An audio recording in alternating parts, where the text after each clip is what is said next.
The good news just keeps on rolling in. We may know exactly when we're going to be seeing some more footage from Marvel's Spider-Man 2. And also, the voice of Peter Parker, Spider-Man in this game, gave us a little bit of information about how he found the voice for Peter with the symbiote suit. You have no idea. And finally, did this game get a graphical downgrade from the first trailer that we got? We're gonna go over all that today in this video. But before we do so, you know the drill. Hit that thumbs up button if you're excited for Marvel's Spider-Man 2, and let's keep on going and get this video to another 4,000 likes. And with that said, let's now jump into this. So recently, Yuri Lowenthal, as well as Najee Jeter, the voices of Peter Parker and Miles Morales respectively, attended a convention. And well, Yuri Lowenthal was asked a couple of questions about his voice in this game. He says, "You have no idea. I think they dropped that footage, and I'm so glad they finally showed something. We took extra special care for when Spidey is just regular, go happy, lucky Spidey, and when Spidey gets something going on with the symbiote.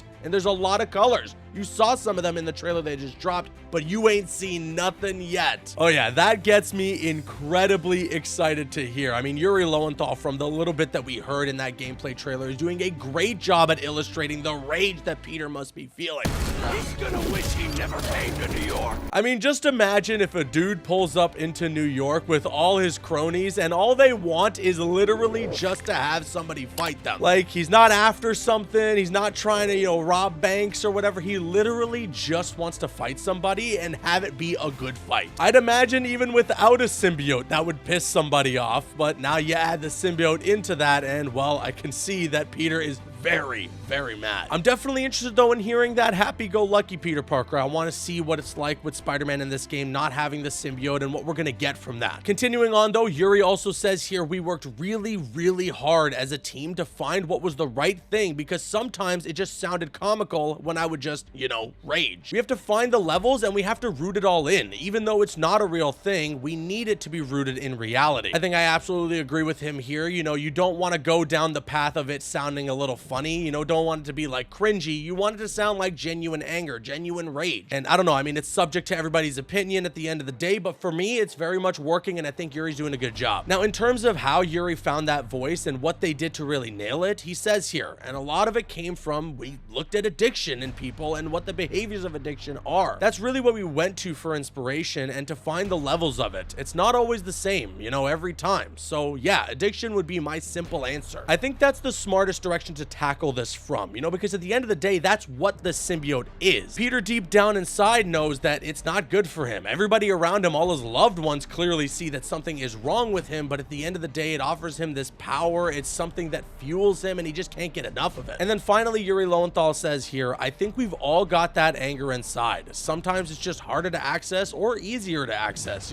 depending on how close to the surface it is. Before I started doing Sasuke, I had only played sort of like plucky young heroes that didn't have anything bad happen to them. And so to sort of turn that around, I had to dig a little bit. But I'm generally a happy guy. But, I've got rage and anger and sadness, and you just got to dig a little harder." Very wise words of an actor right there. And honestly, again, Yuri is doing such a fantastic job. And I haven't watched Naruto myself, and I apologize for anybody who might not like that, but I've heard a lot of people draw comparison to the voice that Peter's given right now with the symbiote to what Yuri did with Sasuke. And of course, yeah, this all draws from the fact that Peter's got anger inside of him already, and that's what the symbiote does to you. It brings the worst out of you. I mean, look at the emotional damage that Peter has gone through over the last couple of games. He's lost his Uncle Ben already. He's been going through these relationship troubles with MJ. He thought he had a kid with Black Cat, and then Aunt May died at the end of the last game. Spoiler alert, but come on, it's been 5 years. So I can imagine for Peter, there's a lot of pent-up anger, and the symbiote now being attached to him is just going to rise that up to the surface right away. Moving on now, though, to another topic. You see, a lot of you guys have been talking about the graphics in Marvel Spider-Man 2. A lot of you have been saying, this doesn't look like a massive leap from the last game. But then there's some people who I would argue aren't the smartest, who are trying to compare this to the trailer that we got when the game was first revealed. And I just feel like that's such an unfair comparison, considering that the first trailer, even though it was captured in engine, wasn't actual gameplay and was clearly touched up to look a lot more cinematic. Plus, at the end of the day, we're getting a much larger city, we're getting enhanced traversal mechanics that let us slingshot and go super fast across said city, and we're getting a ton of new gameplay mechanics, which I can only imagine are pushing the PlayStation 5 to its limits. And did Marvel's Spider-Man or Spider-Man Miles Morales ever look bad? If Marvel's Spider-Man 2 is even 5% better in terms of graphics, that's already a really good looking game. But there were still people that were asking the folks at Insomniac Games, did the graphics from the last trailer that we got get downgraded in the gameplay demo? And James Stevenson, who works at Insomniac, just simply replied, no. And I don't think we need any extra explanation.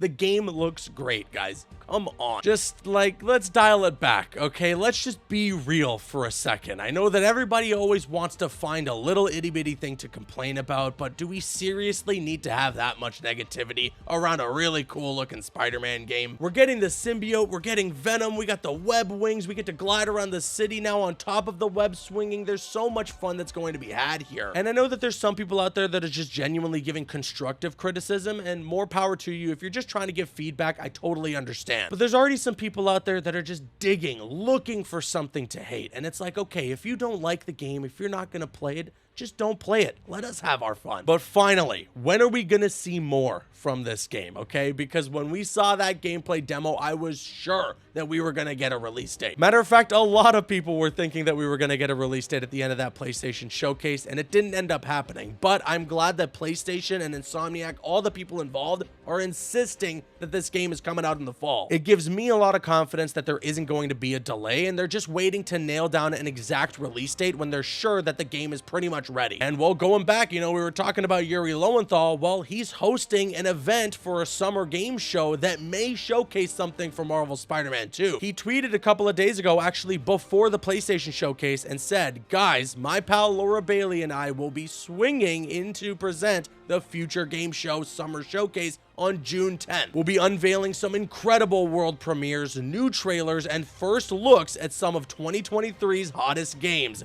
Join us. You don't want to miss it. Trust me. And then he attached an image here. Intel presents the Future Games Show Summer Showcase hosted by Marvel Spider-Man stars Yuri Lowenthal and Laura Bailey, who are the voices of Peter Parker and Mary Jane Watson. The stream starts on Saturday, June 10th at 10 a.m. Pacific, which is 1 p.m. Eastern Standard Time, and it'll be hosted on the Games Radar Twitch channel. Now, I'm definitely going to be watching. If the voice of Spider-Man is telling me that I do not want to miss this show, that he's swinging in to present with the voice of Mary Jane hosting alongside him, I'd say you wouldn't be crazy to assume that we might get something for Spider-Man 2 here. I think in general, this summer is going to bring a lot of surprises, a lot of marketing for Marvel Spider-Man 2, especially if Tony Todd was right from what he said earlier, in that the game might be coming out in September. I really hope that is true, because then September is going to be a crazy busy month, and I'm going to have so much content to bring your way. And with that said, now I want to kick it to you guys. Sound off with your thoughts in the comment section below. Out of all the news that I got for you guys in this video, what excites you the most? Yuri Lowenthal's comments about the symbiote suit and the voice that he did for it, the fact that Insomniac said that there was no graphical downgrade from the trailer that we got in 2021 to the gameplay demo that we just recently got, or that we might be seeing more of this game in just a couple of weeks. I want to hear everything that you guys have to say in the comments below, and of course, if you enjoyed the video, hit that thumbs up button. I've been Caboose, and I'll see you guys later.